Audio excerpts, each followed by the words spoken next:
Welcome to the Rim Break Rodeo. We hope this video helps. You start by isolating the area and testing a solvent on an inconspicuous spot so you know it won't fog or soften the plastic. Once that passes, apply a small amount of isopropyl 70% or a dab of vegetable oil to the sticker residue with a cotton swab. Let it soak for 2-3 minutes so the adhesive weakens.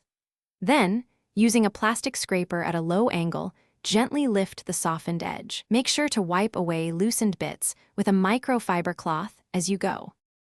Once the bulk of the sticker is gone, you tackle stubborn residue by choosing a stronger agent, adhesive remover or a citrus-based product, after retesting the finish.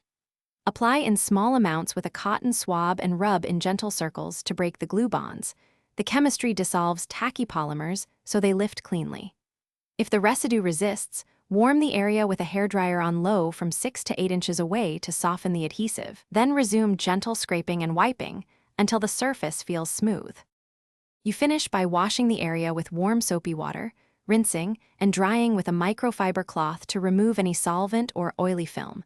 This also reveals any remaining blemishes. For slight clouding or scratches, use a plastic polish and buff lightly. If needed, progress through 1,500 to 2,000 grit wet sanding, then polish to restore clarity.